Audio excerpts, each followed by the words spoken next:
سڵاو بەڕێزانە و کاتە باش. ئەوڕۆ ڕۆژی کەمەندامانە لێرە لەو فینلاند. پێم خۆش بۆ هێندێک باسی کەمەندامی بکەم لەبەرەوەی زۆرم بۆ گرنگ بوو چونم بۆ خۆشم کەمەندامم. گوێم دەدا رادیۆی ئەوڕۆ لە فینلاند لەگەڵ کەمەندامێک قسان دەکرد. کەمەندامێک دەیگوت ئەمە گلەیمان لەوەیە وشەی کەمەندام لە فینلاند وشەیەکی تۆزێک ناشرینە، ناگونجێت دەگەڵ ئەو کەمەندامانە، وشەیەکە بێڕێزی تدایە. ئەوانە گلەیان هەبوو و بەتەمانەوە ئەو گلەی ببەن بۆ پارلەمانی فینلاند و لەوێ داوا بکەن کە ئەو وشەی بە جۆرە گۆڕانکاری تێدا پێک بێنن. دەڵێن دانگوت لە ئینگلیزیدا، لە زمانی ئینگلیزیدا ئەو وشەیەکی زۆر بەڕێزترە هەتا لە زمانی فینلەندیدا.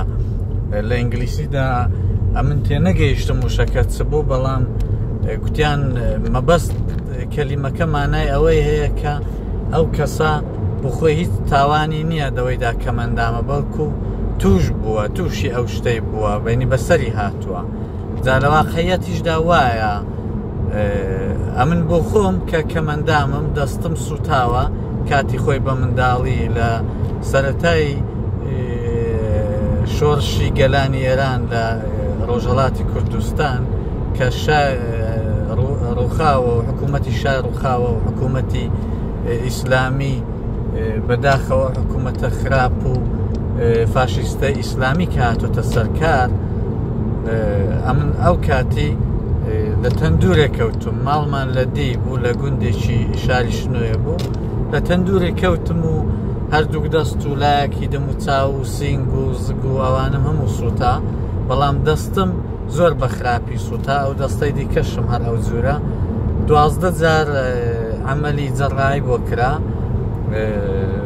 6 جار لە فینلاند و 6 جاریش لە ئێران لە شاری تەورێز عەمەلی جەڕایی بۆ کرا و زۆر گۆڕانکاریان تێدا پێکهێنا.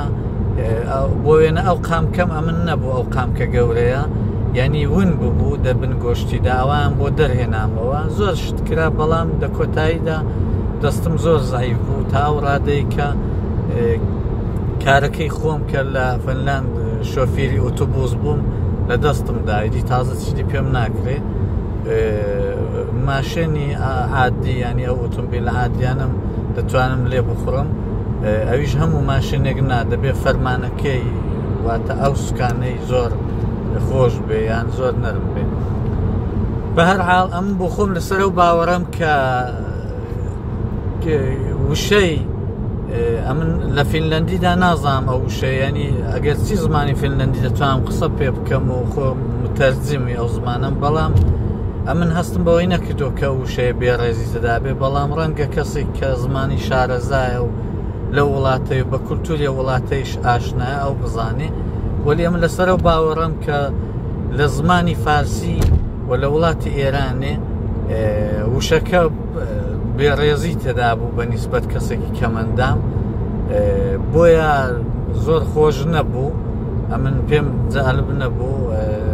چەند جۆرە وشان بەکاردێنن وەکو مەعلول و یان کەلیمەی فەلەج یان عەقەبماندا، بە تایبەتی وشەی فەلەج کە هێندێک جار لە کوردیشدا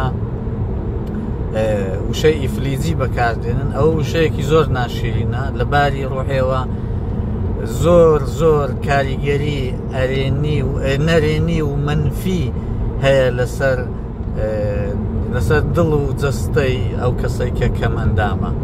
کەم ئەندام وشەیەکی زۆر جوانترە، زۆر ڕێکوپێکترە تا ئەو ئەندازەیە من ئاگام لێبێ لە زمانی کوردیدا بۆ ئێمەمانان کە بەشێک لە بەدەنمان لە لەشمان جایان لە دەستداوە یان ئەو جورە لە دایک بووینە یان لە ئەسەر ڕووداوێکی داوان لە دەستداوە، بەڵام بۆ وێنە ئیفلیجی و ئەوانە وشایەکی زۆر ناخۆشن. ڕەنگە هێندێک وەختانیش وشەی نەقوستان بەکار هاتبێ، ڕەنگە ئەویش لە باری ڕۆحێوە زۆر قرس بێ بۆ کەسێک کە بەڕاستی کەمەندامە. ئەمنە وشەی کەمەندامم لا حیزبە سیاسەکان جۆلێ بوو کاتێک کە لە شەڕی پێشمەرگایەتێ تووشی کێشەیەکی دەبوون، بەشێک ئەندامێکی لەشیان لە دەست دەدات، پێیان دەکوتن کەمەندام، وە پێم وایە ئەو وشەیەکی زۆر جوانە. جا کام حیزبی سیاسی وشەی هێنابێتە نێو ئەدەبیاتی کوردی ڕەنگە ئەوە وشەیەکی زۆر جوانە. جا ڕەنگە ئەو وشەیە پێشتری ژار هەبوو بێ و حیزبە زۆرتری بەکارهێنابێ عادیتری کردبێ. بەرحاڵ وشەیەکی جوانە.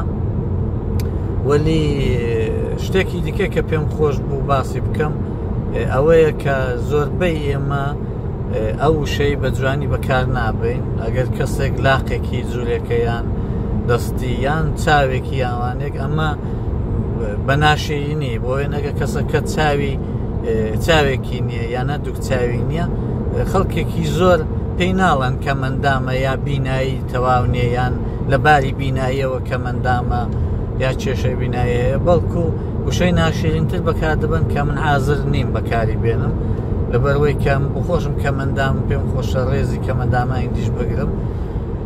یانە من زۆر جادیومە لە فینلەند کە ئەو کەسانی کە مەندامن ئیجازەی ویان هەیە کە ئۆتۆمبیلەکان لە شوێنی تایبەت ڕاگرن لە نزیکی فرۆشگاکان و مارکێتەکان. خۆشترین جیان بۆ کە مەندامان دابین کردووە بەخۆشیەوە. بەڵام زۆر کەسی کورد زمانم دیوە کە بە تایبەتی کوردەکانی ڕۆژهەڵاتی کوردستان بەجێی وشەی کەم ئەندام بەشێکی زۆریان وشەی فەلەج بەکار دەبن. وشەی فەلەج وشەیەکی زۆر ناشیرنە. ڕەنگە گەو کەسەکە مەندامە گوێی لێبێتەوە زۆر دڵی بێشێ، ڕەنگە بۆتان قەرەبوون نەکرێتەوە، نەتوان داوای لێبوردنی لێ بکەن چون ئەنگۆ نازان کە ئەو بەوەی دڵی ێشاوە، بەڵام ئەو دەباڵە خۆیدا دڵی دێشێ و ڕەنگە بۆ هەتایە لە ئێوە زویر بێ. بۆیە تکایە وشەی کە مەندام وشەیەکی هەتا ئێرە گونجاوە، جاگە لە داهاتوودا وشەیەکی گونجاوتریش دۆزراوە.